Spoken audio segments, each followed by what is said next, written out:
It is so heartwarming to see such a large turnout for our program today. I'm so glad you're all here. Welcome to the Rotary Club of York. We are a people of action that serve to change lives and embrace positive change in our communities and honor the four-way test. President-elect nominee Aaron Jacobs will lead us in our opening song, My Country 'Tis of Thee, followed by the Pledge of Allegiance. Steve Feldman will offer the invocation virtually, and Tom Donnelly will introduce our visitors.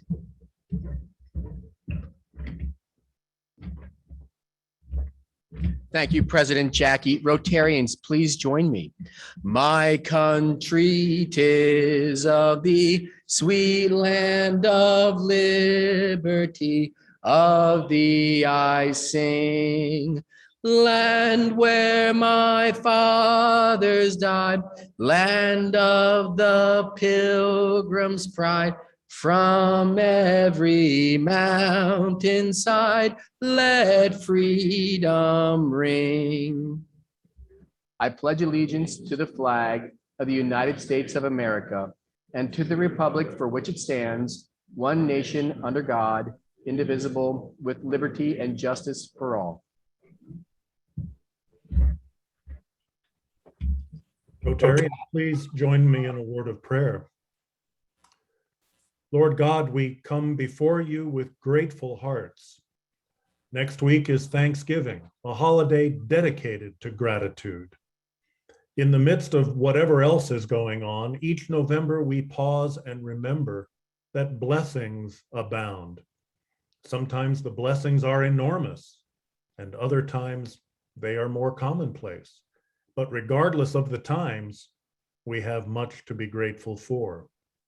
Today in particular, we are grateful for the work and the vision of our speakers. Grant to them the energy and creativity to continue making a practical and positive difference in our community. We are grateful for our Rotary leadership and for the commitment of our committees to their tasks. Help each of us to be willing to express gratitude to those who are serving us our meal. Inspire us with the wisdom of the four-way test and strengthen us to live into its guidance, especially when it might seem more convenient to shade it a bit. In all this, we ask your blessing upon all of your world. Help us to remember that Rotarians commit to be an active part of that blessing, so that all may each see their reason for Thanksgiving. Amen.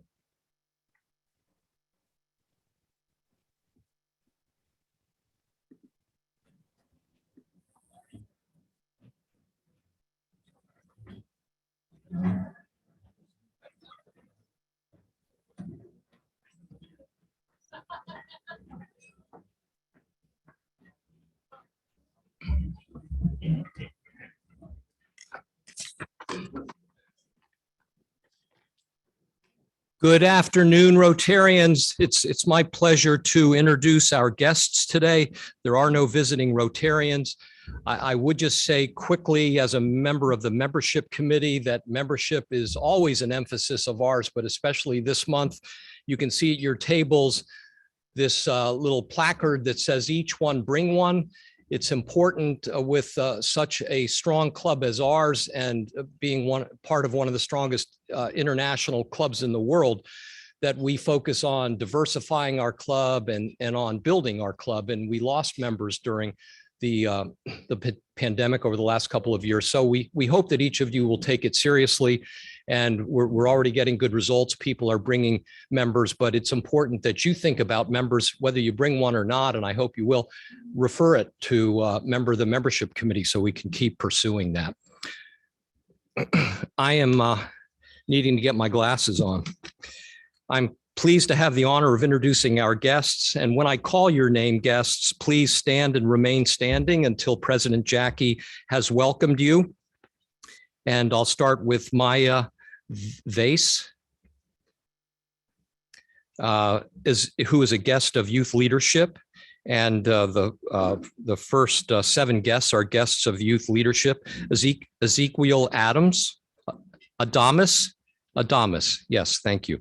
Stephanie, and help me to make sure I got it.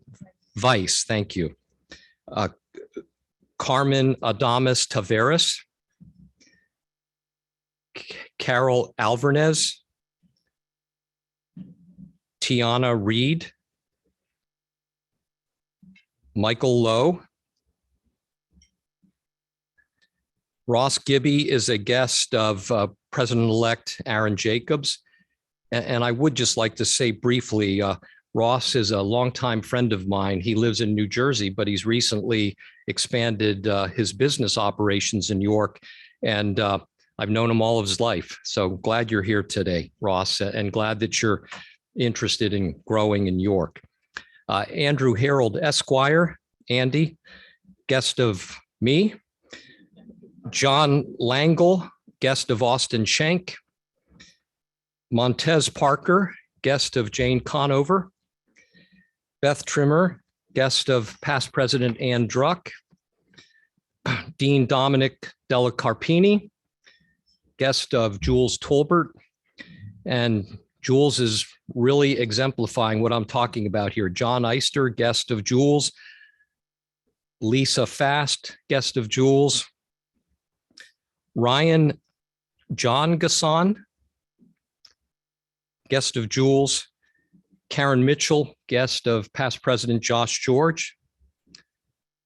There she is.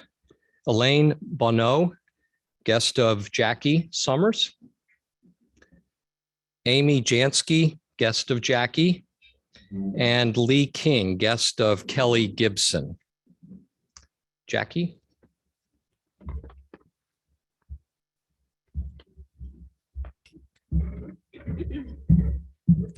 I think we're giving Brian Grimm a run for his money. He might have more guests today than we did for your program a few weeks ago.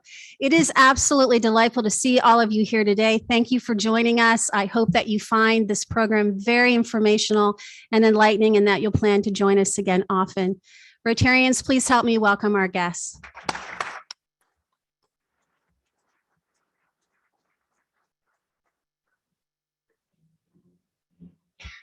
Former longtime Rotarian Roger Miller passed away last Wednesday, November 10th. Roger had been a member of our club for 41 years. Our condolences to Roger's family, his brother, Rotarian Jake Miller, and Roger's niece and nephew, Rotarians Jake Miller III and Alyssa Barshinger. Past President Bob Davis has recently undergone major surgery and will be recuperating for the next several weeks. I know we would appreciate your well wishes for a speedy recovery. Many have asked how they can be of assistance to Rotarian Alexis Campbell in the aftermath of the major fire at the Horn Farm. This coming Sunday, November 21st, from 12 to 3 p.m., there'll be a work party at the farm to mulch and clean up invasives and protect trees for the winter, as well as other debris in preparation for a major tree planting in the spring. They'd also like to begin work on building a bridge across the stream bed. So if you have carpentry skills, that would be very helpful. But please bring your gloves, potable water for the trees, tools for cleanup like shovels, rakes, picks, things like that, and tools for laying the deck of the bridge. Many hands make light work. So if you have any questions, you can reach out to Alexis or to Aaron. I would also say you can visit the website of the Horn Farm to look for other ways that you could be of assistance to them during this very difficult time. The CEF board will meet today following the club meeting in the Elmer Smith room. The Educational Vocational Guidance Committee will meet today at 1:30 in the Terrace room. The Youth Exchange Committee will meet tomorrow, November 18th at noon via Zoom. And there are 2 upcoming tours of the Yorktown Hotel construction. There's still a few openings left. If you would like to go, there are 2 spots available tomorrow, the 18th, and there are 4 spots available on Tuesday, November 23rd. The tour is from 5 to 6:30 p.m. And if you haven't signed up and you're interested in touring, please reach out to past President Rob Bowen. And when you're finished with the tour, be sure to take a group photo outside of the hotel in front of the Rotary sign. The membership committee would like to extend happy anniversary wishes to the following members who joined the club during the 3rd and last week of November and say thank you for being valued members of the Rotary Club of York. Michael Haiti was inducted on November 19th, 1986, and has 35 years of service so far. And Bob Etzweiler was inducted on November 30th, 1966, with 55 years of service. Let's give them a big round of applause.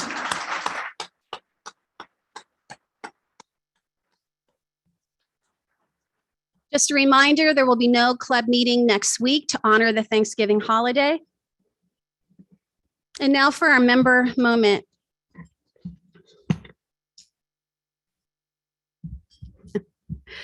Wilda Alessi was born and raised in Bedford County in Western Pennsylvania. She grew up on the family farm where her dad would let her drive a little Chevy S10 with a stick shift, well before Wilda was old enough to get her license. She and her husband met during college at Penn State Harrisburg. They moved to York when they were married, as her husband worked at BAE.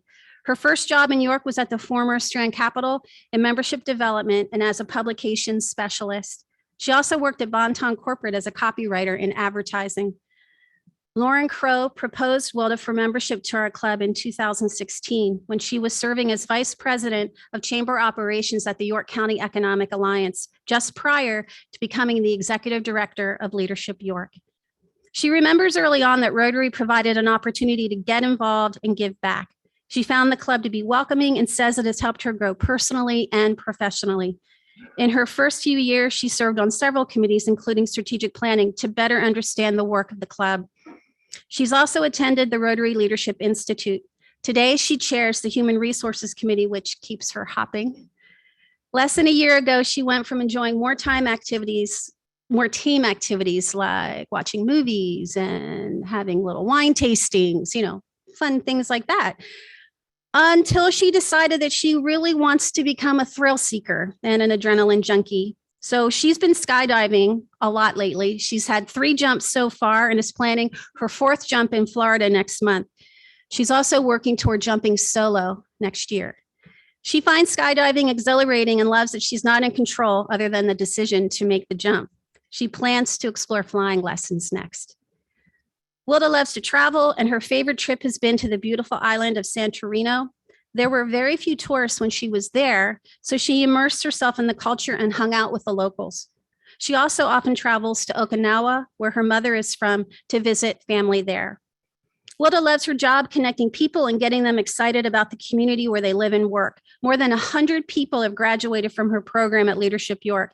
She says that it is rewarding to see people inspired to go out and make a difference, and she's proud to be a part of a program where you help people put down roots in their community and make a huge impact.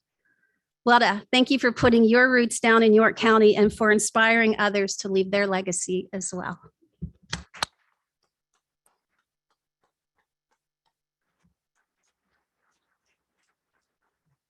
And now Christoph has a courageous conversation. Thank you from the IDEA Committee.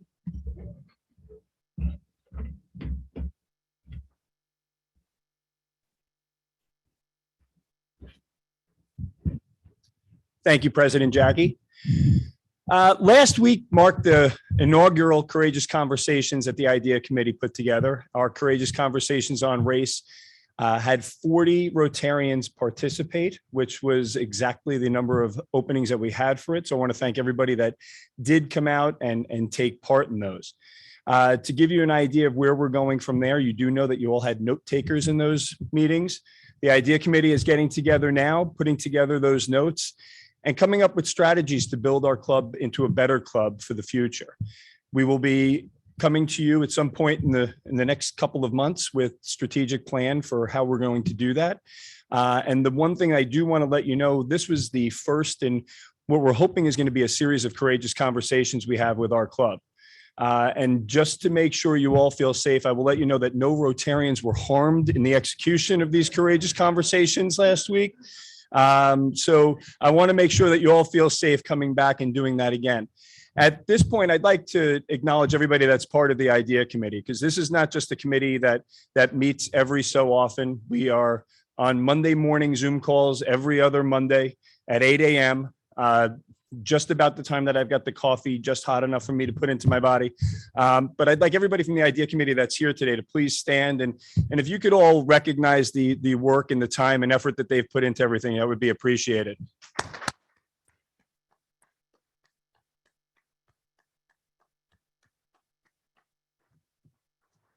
Thanks again to everybody that participated, and we look forward to more participation from all of you in the future. Thank you.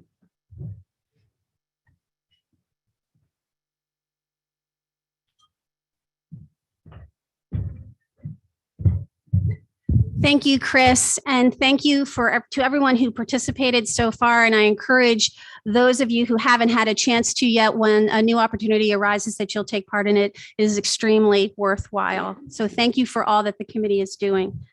And now, Austin Schenk has a presentation for our Students of the Month.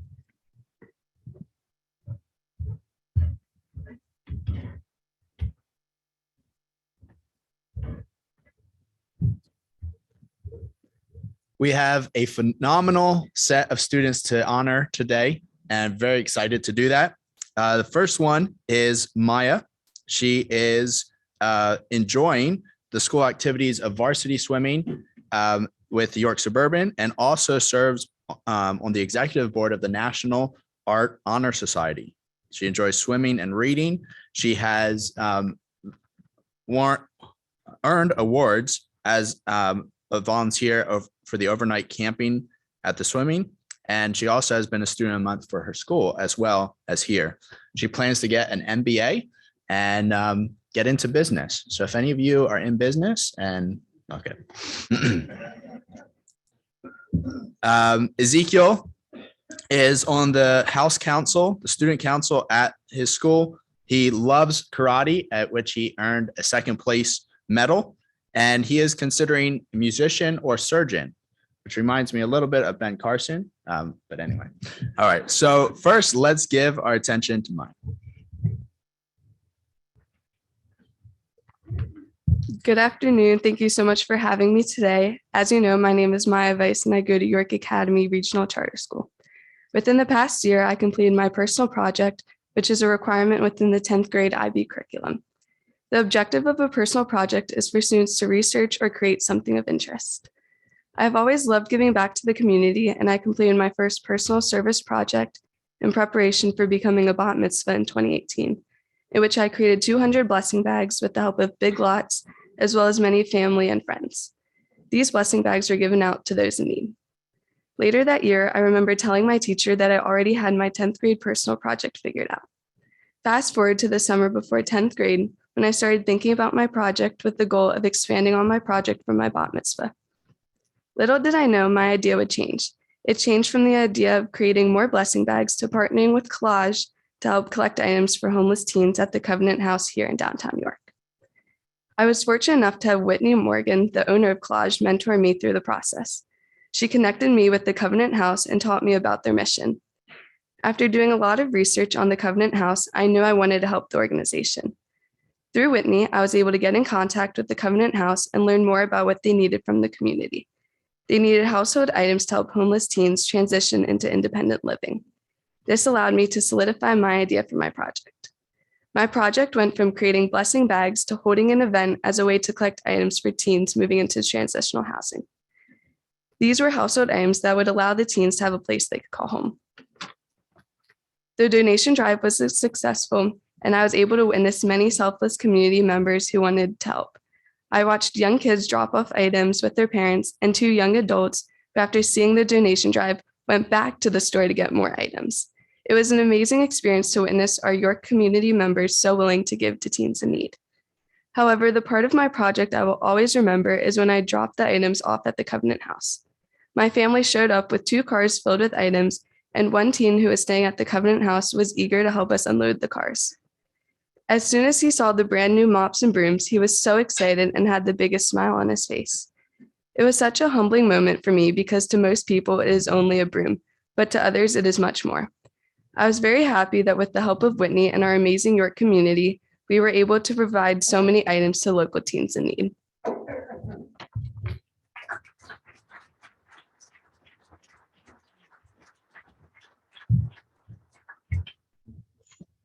Hello, my name is Zika Adams, and I'm also really thankful and happy to be here today. And I'm 16 years old, was born in Puerto Rico, and one of the 2 students chosen to represent your Academy Regional Charter School today. And today I will also be talking about personal project because I think it really helped me like become a better person and a better student and a better family member. And so this assignment was like really long, and we had like pretty much all year to do it. And it was like really broad, so you were able to choose almost any topic as your project. What I decided to do was make a song. Now, I'm most definitely not the best singer, but I definitely enjoyed playing the piano, which is why I chose the project. And I don't want to go into all the specifics because I struggled a lot with that. And like, I think like she explained it really well, but the part of the project that stuck with me the most was creating the chord progression. A chord progression, in short, is like a series of chord in a sequence when like playing the piano or any instrument. And when I was constructing these chord progressions and some of them and some melodies to them, I did not like any of them. I erased almost every chord progression that I made, and I got rid of them. And it frustrated me so much to the point where I did not want to do like the assignment at all. Then one day, like I went to go meet with my mentor, and he was helping me with the project. And he asked me what what I've had so far. And I told him like how much I've been struggling, and that all the chord progressions that I composed were like horrible. So when he heard this, he was like, okay, let me listen to them and I'll try to give you some feedback so he could help me. And when he listened to them, he was like, the chord progressions sound fine. And like, they're not bad at all. And when I heard this, I was like, he's probably being like every other teacher, is just trying to like make me feel better about myself. And so I did not believe him at all. And so I kept complaining and talking down on myself. And like, I always like usually do that. And I'm not really confident about that. But like, so he took one of my chord progressions, and he told me that like, and he told me he's going to show me how good it is. And in just a couple of minutes, he made like this beautiful melody to my chord progression, and he made it sound really nice, like if it was like an actual song. And like that just left me like dumbfounded, because I was like, wow, like he made like this beautiful thing that I kept calling garbage, and like I criticized myself about. And so like, sorry, I'm a bit nervous. I feel like this for this project, and like this part of the project and the entirety of the project, made me realize that like people, including myself, criticize ourselves like so much, and we try to make stuff like perfect when there's no such thing. And I know that like when I was younger, I tried to be a perfectionist, and to be honest, I knew that I wasn't perfect. And like when I grew older, I started to see my flaws and like saw that I wasn't perfect, and like making mistakes. And I realized that making mistakes was and messing up is part of being like human and the human experience, and that everyone will like go through it. For some people, it may take longer than others to realize, and for others, it may come sooner. But what's most important is how you learn and grow from those mistakes. And I think that I have much more to learn and much more to grow. And I think that being a part of York Academy and this community has helped me become a much better family member, a better friend, and a better person.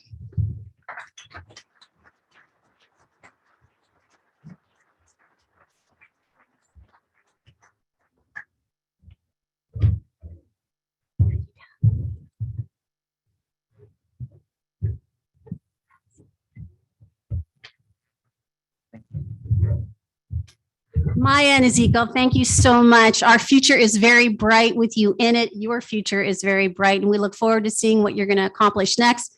And we hope that eventually you'll make Rotary your home. You'll become Rotarians. And again, congratulations to you both. Let's give them one more round of applause.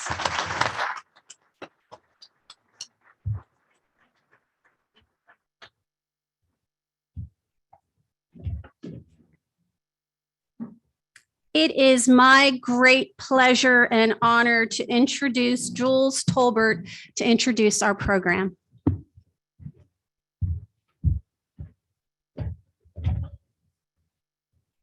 Well, good afternoon. 18 months ago, I had the great pleasure of first meeting Fred Walker and Anthony Moore. Then it seemed like I saw them all the time, everywhere, doing great things for our community and for their business ventures. Today, I'm happy to call them friends and partners. Fred Walker is a Philadelphia native and a disabled U.S. Army veteran, having served 10 years on active duty, including a tour in Iraq.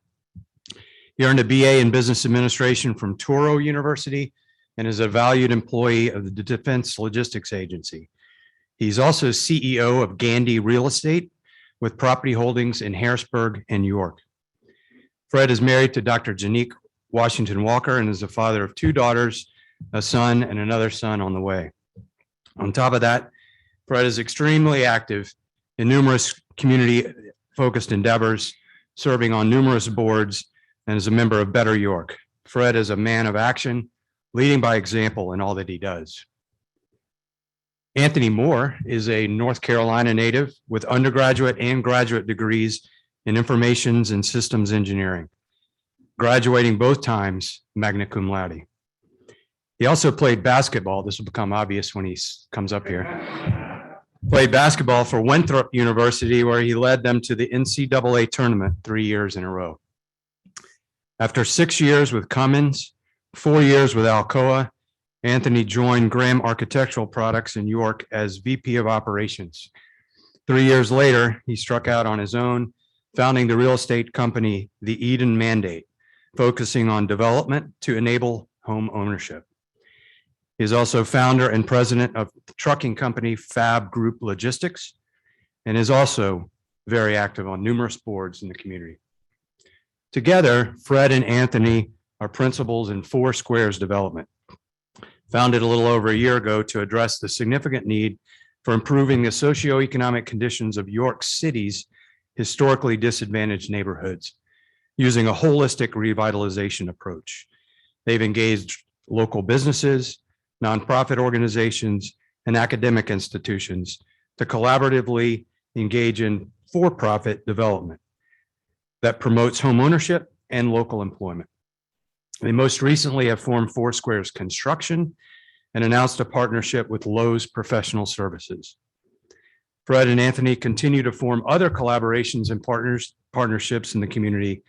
This summer, they became the first minority members of the community ownership group of the York Revolution professional baseball team. And just recently, I am proud to say that I proposed them for membership in this Rotary Club. Please welcome my friends, Fred Walker and Anthony Moore.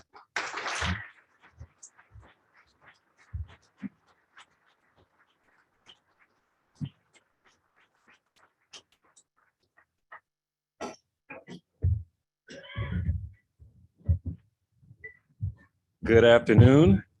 Thank you, Jules, for the introduction. No pressure now, since you gave such an awesome introduction. We have condensed our slide deck down just for the sake of time, to respect everyone's time, but we do have a comprehensive slide deck that if anybody's interested, we'll be happy to email that out and answer any questions at the end. As Jules said, our company is Foursquare Construction. So if you look at this logo here, it's very symbolic of what has happened in the city. So I think Royal Square and other development companies have done a fantastic job of really reinvigorating and developing the downtown central business district. But in every other corner, every other northeast, southwest, if you go probably 3 or 4 blocks, you're in dilapidated, blighted neighborhoods where most of York's historically underrepresented and disadvantaged residents reside. Next slide. Got a slide deck here.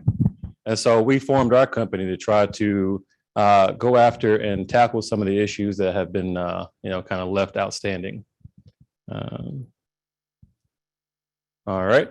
I won't bore you with the mission. Jules did a phenomenal job of introducing that. But again, our job is to really go through and try to engage local businesses, nonprofits, educational institutions, and helping to tackle this issue holistically. Our current condition, we decided, unlike a lot of other companies, again, no shade whatsoever, but when you're doing a scattershot approach to development, you're flipping a house here and you're flipping a house a mile or so away, you really can't measure any sustained improvement. And so what we focused our business on is focusing on one block at a time. And that's why our tagline is connecting communities one block at a time and a holistic approach. So our first square, as we call Square One, just by way of calibration, does this have a laser pointer on it by chance? All right, cool. There you go. So by way of calibration, this is the Princess Street Center. And so you have Penn Street, we have Salem Avenue going right down the middle. You've got Hartley, you've got King Street. So that is kind of our Square One property that we're looking at trying to develop and revitalize. So from the methodology perspective, really engaged the York College Urban Collaborative to help out with this this measure, because we're looking at not only homes and property, we're looking at people, we're looking at places, we're looking at how can we take a community that has low income levels, low job opportunities, and really revitalize it and sustain it, right? So this isn't a 1 or 2 year proposition. We're looking at this over the next 5 or 10 years. And it was important for us to get baseline statistics and demographic data on these communities so that we can measure 5 or 10 years later to see, did we move the needle in the right direction or not?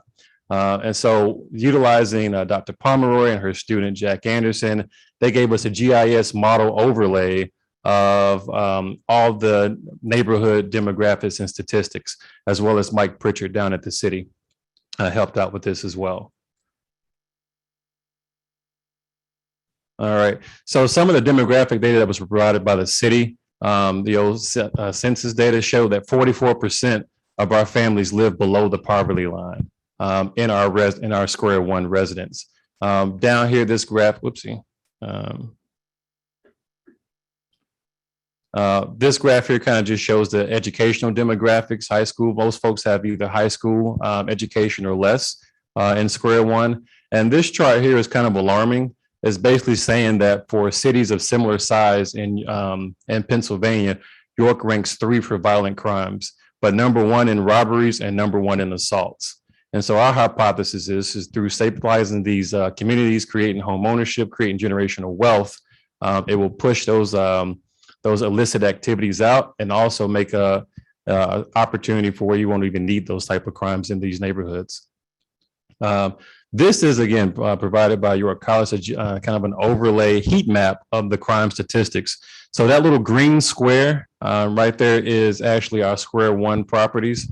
And if you can see that we're really adjacent. So the darker the color, the more crime activity in those areas.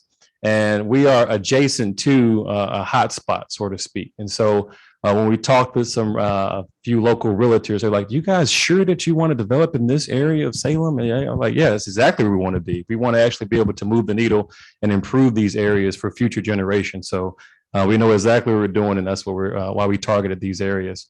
And so this wasn't necessarily an area where we just took a dart and threw at the map and said, "Okay, let's do this." We actually utilized some data from the college and these research-based projects to actually give us, some business intelligence on how we should move and structure our business. Some of that generalizations from the data, again, so we said 44% of the families live below the poverty line, but to really give you some more granular detail, literally in Square One, the median household income is $26,000. All right, so really, we looked at that like, good grief, okay, we can't create home ownership if people are only making $26,000, which is, again, why we're looking at holistically, how do we set people up with job opportunities, set people up with financial literacy, which we'll talk about later, and really dig down and peel back the onion layers and figure out how can we set people up for success. All right.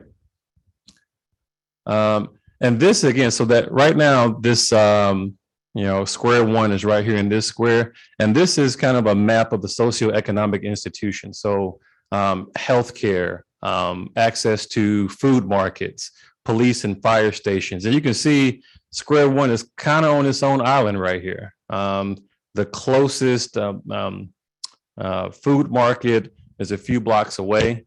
But then you can see for outside of this one, we really don't have a lot of food markets or various service entities in that particular area. So again, looking at a holistic approach to revitalization and doing, community conversations with the help of the Urban Collaborative, we're able to figure out not only what do the residents think they need, but socially what needs to happen in these areas when we compare that to more sustained neighborhoods.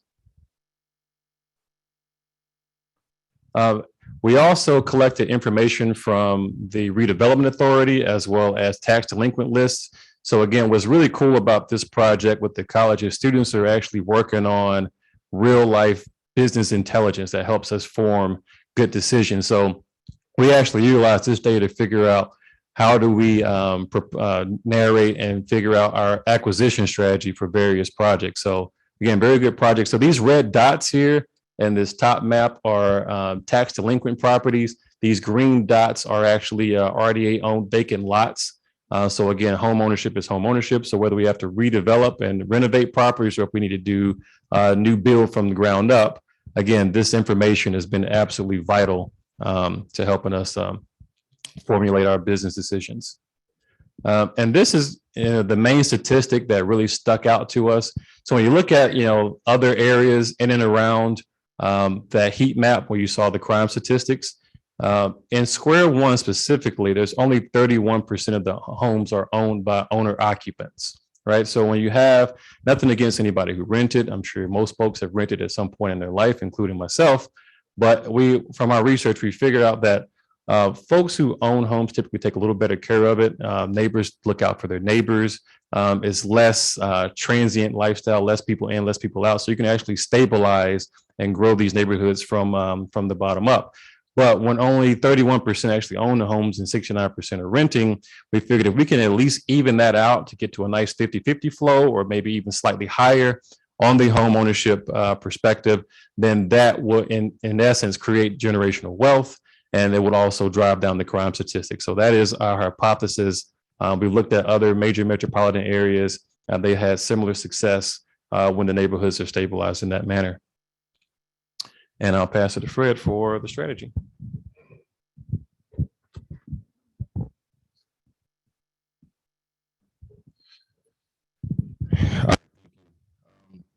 Next few slides are going to address our Foursquare strategy and also take us down our philosophy. So if you don't take anything else away from what we are here today is about feeding our community. We came up with this acronym because we feel that people in these areas lack the knowledge, lack the education and equity in the community. So we want to utilize these processes, which is the acronym FEED, to feed our particular community in these areas of our square. So financial freedom, elevate the community, educational resources, and develop the village. So some of these things people in this room, where's this pointer? Oh, sorry. So some of these vital things like savings, basic investment, and estate planning, a lot of people in those communities don't have. So we want to make sure that we encourage that. We work with other partners within our community that attack these particular areas and pillars. So we have partners, as you'll see down the line, that will help in this area, helping to elevate the community, and workforce development is another core competency that we'll work on as well. But these are some of the areas that we want to focus on in our partners. All right. So this slide is very busy, but just whether we want to break down the overarching hierarchy of our process. So there's a lot of moving pieces here. So as we're acquiring properties, either through the Land Bank Authority, through the Redevelopment Authority, or even through private landlords, there's a process that's going to kick off with neighborhood residents. So the only way this works is if we can actually train the folks in the areas in financial literacy and credit repair to have these folks be able to qualify for traditional lending institutions criteria once we're done with the acquisition and renovations of the property. So what you're looking at is down at the bottom, while we're acquiring the property, we've identified residents who are going through financial literacy training that's going to be put on through our friends with Fulton Bank and with CPC and Tenfold to help with that budgeting and debt management, saving, and basic investing. So as they're going through and gaining their competency in that level, we're going through the whole renovation process and figuring out what needs to do. We're building things of that sort. Once we get to the point where we're ready to sell these properties, our goal, and one of the questions was, hey, you guys are developing these neighborhoods. What are you doing to prevent gentrification, right? And so for us, we want to give the residents who are currently in those communities the first right of refusal. So our intent is to not list these properties on the MLS. So if anybody's a realtor in here, sorry about that. But our goal is literally to play Cupid with homeowners and houses to match them up after they've already gone through that process. So that's why you see our exit strategy is really home ownership. If we can't get them in a home, if they're not fully qualified by the time we're finished renovating, then we'll entertain a particular lease to own or even an owner finance situation to help them get over that next 6, 12, 18-month hurdle until what point they can actually go ahead and refinance out. All right. And if we can't do that, then our absolute last case scenario or worst case scenario is that we'll hold it as a rental until we find someone who is actually able to purchase and own that home. So again, our premise of our company is all about promoting home ownership. So a lot of moving pieces in that slide. We'll be happy to answer any questions you may have later. So as I talked about previously, workforce development is a big buzzword in the community. We also want to, we realize that in our construction and maintenance, there's only 8% in that square of workers who do these particular jobs. So what we thought about is that we created our construction company, Foursquare Construction. As you can see, and also want to develop other minority businesses to stabilize them in these areas. So as you've seen that it was only 8%, we want to increase that, and we want to continue to increase that so that other minority businesses can establish themselves, be real businesses within the community with the help of YCA, putting them through business courses and stuff like that. We want to increase that.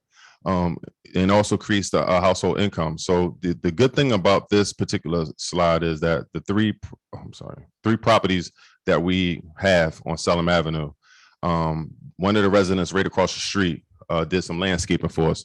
So again, that household medium income of $26,000, we're contributing and helping towards that to increase that with people that live right in this square.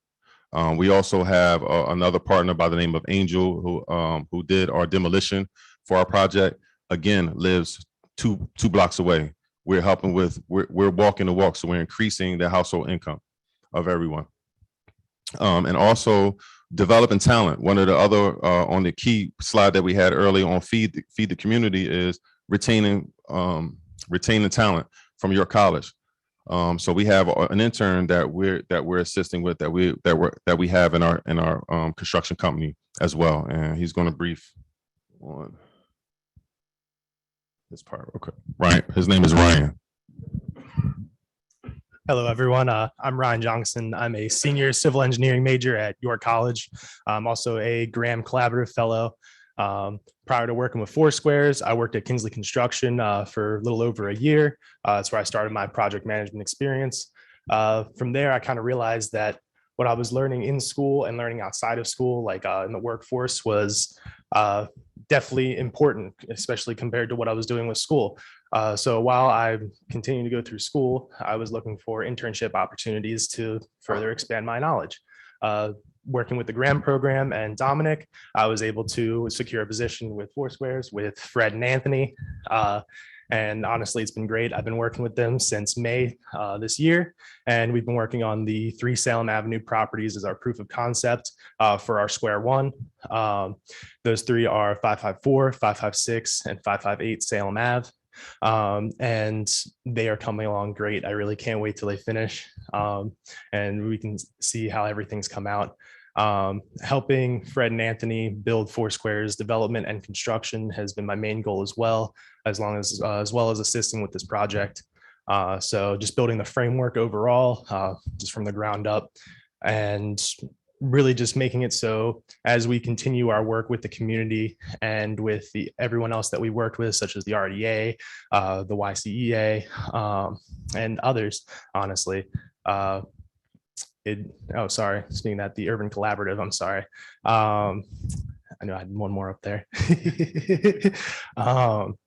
But yeah, so working with everyone that I've worked with so far has really helped me a lot. Like I said, building the groundwork up has helped me develop business skills as well as my project management skills. I see there's a list up there of skills that I've developed. And honestly, those are just along with the critical business skills that I've worked on, meeting plenty of different people, plenty of new faces. I really can't wait to continue doing this work with the city, with everyone in the city, the residents that we're working with to do the projects that we're working on, that we're employing to actually help us build and work on these projects. And I can't wait to continue to work with everyone here. Thank you.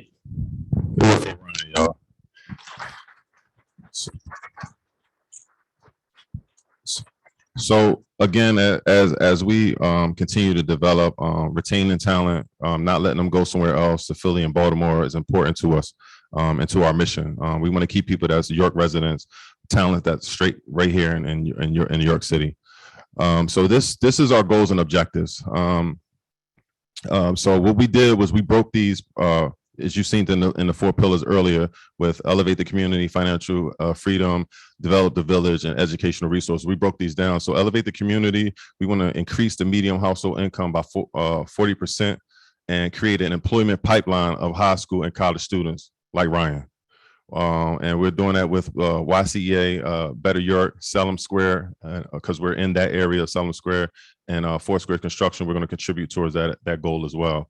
Developing the village, increase home ownership by 30% within the next 2 years, and reduce violent crimes in that first square. We wanted something, again, like Anthony said, that we can measure. We want to know what we're doing and how we're doing it in the next 5 to 10 years, which is measurable goals. So we're on the hook for that. Also, financial freedom, educational resources, provide home ownership preparation training to 30% of the residents within that first square. And that will be the Urban Collaborative to help and assist us with that goal as well. I want to make sure I got the top slide. So provide financial literacy training to 20% of the residents within 2 years. We're working with Community Progress, and also we have some leads with Tenfold as well that we're going to try to be working with in that area. So this is the reason that all of this is working. We have a lot of partnerships. We have some of those people here. We have some that's online. But I want to say the Urban Collaborative, Dominique Della Carpini, Lisa Fass, who are in the audience as well. Center for Community Engagement has been phenomenal with assisting us with these efforts, day to day, week by week. Also, Don Graham planted some seed money for us to assist us. He believed in our vision. He understood where we were going, and he wanted something that was going to work and that's going to get down to everybody within the community. A lot of his funds get, chopped up in overhead and stuff like that. So he wanted something that's going to be directly to the community and how it's going to affect and see a return on that. Julian Tober, again, he spoke as well as our friendship and our partnership and how he invested in us as well. So it's been a great partnership in that aspect. And York County Economic Alliance, Kevin couldn't be here today, but he also is assisting with grants and other things to assist us to further this initiative. The York County Community Foundation also gave us some assistance as well with our vision. York County Land Bank Authority, York County Redevelopment, Fulton Bank, and again, one of those other partnerships that we're proud of. Again, thanks, Alan. I know he's online. It was York with the Lowe's Home Improvement. This was a picture that we took when we brung Lowe's out there. They walked that area with us. I mean, we walked from our office all the way to those properties, and we just wanted them to get a feel for what we're doing and how we're doing it. And after our meeting and after walking there, they decided that they wanted to partner with us as well. So we're very excited about this partnership and what they're contributing. Subject to your question, that concludes our presentation.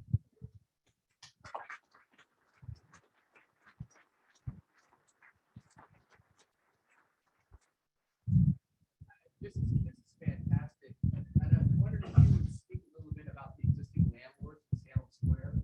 One of the problems in Salem Square are these phantom landlords wanting to live in the state. Can't track them down. Has there been any effort on your end to connect with them to get them to be partners in your project, to fix their properties up as well, so that you keep that momentum going? Can you repeat the question? Oh, okay.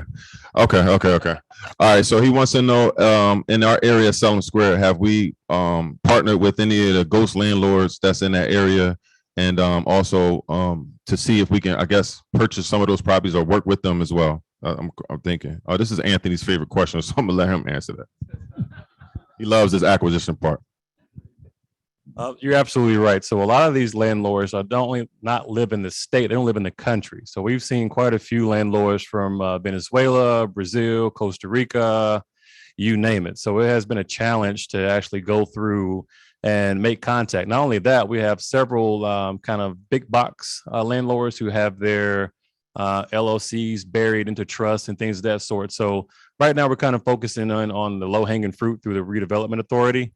As well as through some of the tax sale properties and things of that sort. So we're definitely going after that, but it's going to take a lot more resources and time to be able to capture those. Now, there's another company that has kind of caught wind of the area that we're working in, and they've been like assassins coming in at night, buying properties they wouldn't even know were on the market and doing some redevelopment, which is perfectly fine with us because our goal is to see the entire, to see the statistics of the neighborhood improve. But to your point, I think people are starting to realize where we're working on it and are either more willing to, kind of aid us in our acquisition process, or at least fix things up on their own. So great question. What's up, Gwen? Two questions for you. In the previous slide, was there actually somebody taller than you? He was so I'm 6'8", yeah, and Dan is actually 6'10", right? So like literally it was amazing. I was like, man, I don't really see people like my height. So I was excited, man. I was like, yo, this is great. A little bit about engaging the community in Square One and with respect to buying. I love the community questions. So gaining buy-in, again, as we showed you on a previous slide, we had a gentleman that when they saw the work that we were doing, people, when they start to see that things are improving, they want to come see you. They approach Ryan. They approach him while he's at the building. People are more willing to work with you when you're improving holistically in your community. So because of some of the work that I've done, some of the friends that I have in the community, they have all been on board, and I'm able to get people on board. People love this mission. People love Mission Glen, so it's great to be able to collaborate with Salem Square, with other nonprofit organizations that I've been on some of the boards. So the collaboration is tremendous, and everybody wants hands on. As you've seen the list of just different partners that we have. I hope this list gets longer. It's off the page. I hope the list gets longer and we're able to collaborate with more people that sees this initiative as important. Hey, here's a question from our online audience real quick, just to jump in. There's a few people joining us online. The question is, the cost of renovating old housing stock will often exceed the market price value of the home. Will you be seeking government grants to offset the difference, make financing from conventional banking sources possible? I know you kind of hit on grants, but maybe if you can expand on that. Yeah, you don't have to repeat this.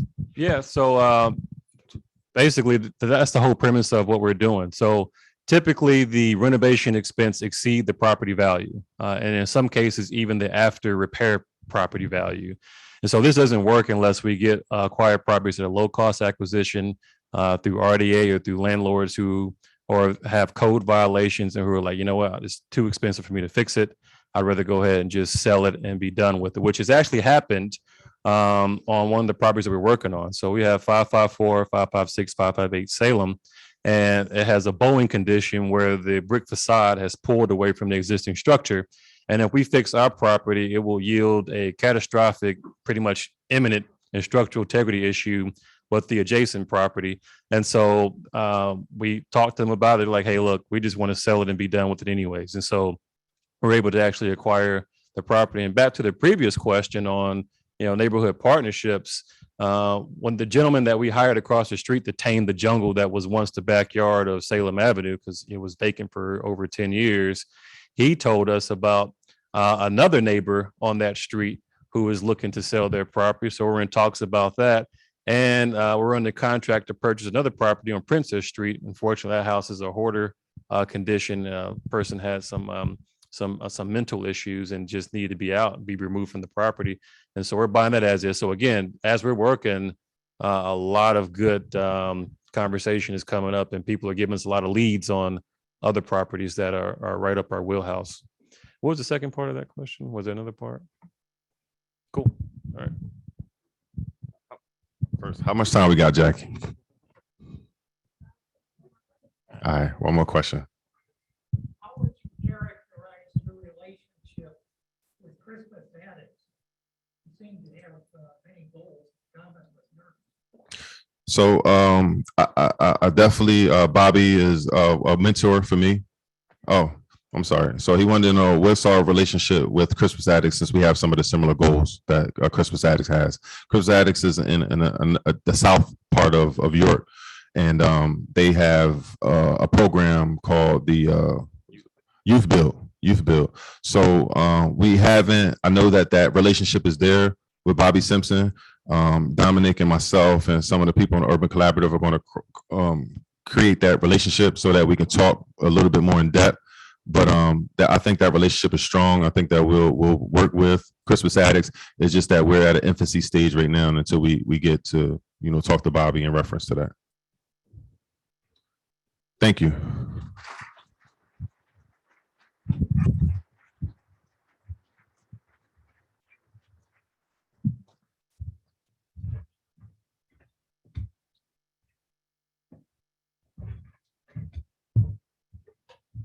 Wow.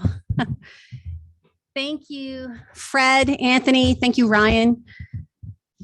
We love your vision, and it's powerful. And we also love that you are incorporating all of these collaborative partners and seeing that vision come to fruition. We're celebrating you, cheering you on. We're looking forward to hearing more about it as it continues to grow and become a reality for our community. Thank you for making a difference. In honor of our speakers, Fred and Anthony have signed the book plate in the book Dig by A.S. King, which we'll present to the York Academy Regional Charter School. We won't be back again until December 1st. I hope you'll join us then, when we will have the District Governor, Greg Staub, with us. And in closing, it's not what we say about our blessings, but how we use them is the true measure of our Thanksgiving. W.T. Perkaiser. Wonderful to see you all today. Hope you have a great Thanksgiving, and we'll see you December 1st. This meeting is adjourned.